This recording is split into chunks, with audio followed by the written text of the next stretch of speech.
afterwards. Thank you.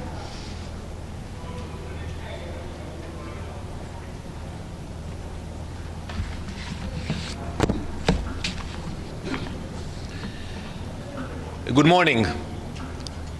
Last night, the State of Israel launched a preemptive operation against Iran's nuclear and ballistic missile infrastructure.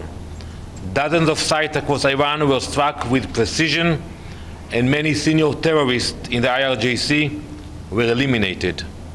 This was a calculated and necessary action based on clear intelligence and carried out in response to an escalating existential threat.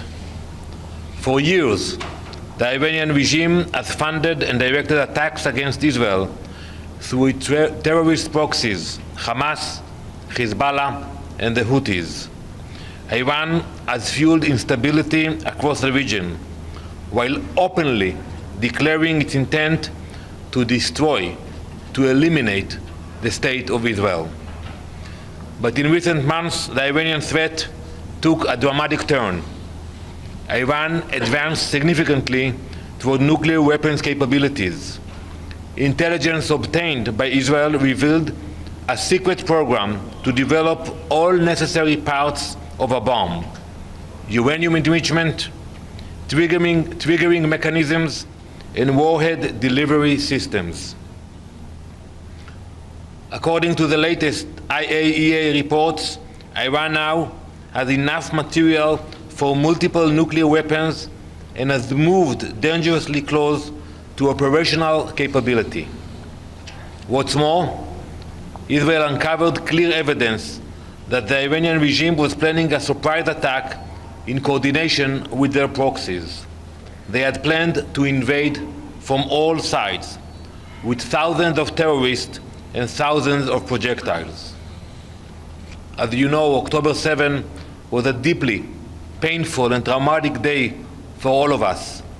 But the danger we confronted last night was of a different magnitude. A surprise attack with a nuclear strike, which Iran was preparing for, would have been terminal. Israel could not and would not wait for that moment to arrive. The decision to act last night was not made lightly. It followed repeated violations by the Iranian regime, continued deception, and an absence of meaningful international consequences. Meanwhile, the Secretary General has made last night a statement expressing concern over our operation. But I must ask, where was the Secretary General when Iran spent years arming itself while vowing to wipe Israel off the map? Where was his voice when Iran rained hundreds of missiles and drones on our civilians? His silence in the face of Iran's constant aggression has been deafening. We acted to protect our citizens. We acted to prevent a threat that would endanger not only Israel, but the entire world. We will not sit quietly while our people are targeted. Not again, not ever. Empty words will not stop Iran. Israel will. Thank you. Ambassador? Ambassador, I wonder what a off-ramp looks like here. The Trump administration is still urging the Iranians to come to the negotiating table. There was supposed to be talks in Muscat, Oman over the weekend. What does a political off-ramp look like between Israel and Iran right now? Well, we have to look at the end results, and the end result should be that Iran has no capability to threaten Israel. We believe the Ayatollahs when they threaten Israel. When they have this clock in the square in Tehran ticking with the hours until the day Israel will be eliminated, we take it very seriously. So we believe their threats, and once we got the intelligence that they're actually acquiring the means, the capabilities, we took actions. Please. Oh, yeah. Thanks, Ambassador. How long is this operation going to go for? And has the US sort of given you any indication that they'll be there to support, I guess, against any retaliation from Iran? And, you know, is one of the goals of this to wreck the nuclear talks? Like, what's the realistic end goal in terms of pulling apart Iran's nuclear program? Well, we don't know how long it will take.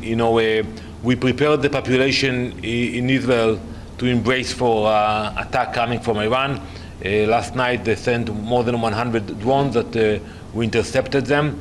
We expect more projectiles, and we are preparing the population for very intense days ahead of us. We will continue to act until we will know that we eliminated the threat. So, it's not easy. When you look at the map, you see the distance between Israel and Iran. It takes hours to fly there. And the fact that they put so much energy to build those ballistic missiles and to acquire nuclear capabilities in order to threaten us, we all should be worried about it. Regarding the US, we speak with our allies. Prime Minister Netanyahu made many phone conversations with world leaders, explaining to them why we did what we did. I expect this that the Security Council will meet today. It's not official yet, but we expect it to meet today at 3 p.m. And I will explain to the Council why we did what we did, and I expect the Security Council to understand the decision we took. Yes, Mr. Ambassador, does Israel think that it has significantly dented Iran's nuclear program in last night's or early this morning's strikes, or does it feel that there's more left to do to eliminate this threat? And secondly, the Iranian foreign minister has said that Israel will live to regret this action. What is your response to that? Well, first, we are still looking at what are the results from last night's attack. More than 200 aircraft participated in the operation, more than 100 targets, and we showed our capabilities, mainly the intelligence that we had, the whereabouts of the facilities, and what they were doing there. And we will continue to do whatever it takes. On the radiation. And on the Iranian foreign minister. Well, yeah, so it's nothing new there. For years they are threatening us. And by the way, they have already sent ballistic missiles into Israel. So we didn't wait for them to have a nuclear ability to assemble on the ballistic missiles. But we take seriously those threats. That's why we took this preemptive attack. On the radiation, is there no worries that the attack on these facilities, especially from Natanz? I'm from Isfahan. I know that area. There are populations there that could be affected by the fallout of an attack like that. Do you have any worries about that? There's also many pictures of civilian casualties, women, children under rubble in Tehran. What kind of message are you sending to Iranian people killing civilians? So I'm telling to the Iranian people very directly that we have nothing against them. We know that they are suffering. We have seen the condition where they live. We thought the regime takes the funding for other things than supporting the people. And our fight is not against the people of Iran. But they are dying.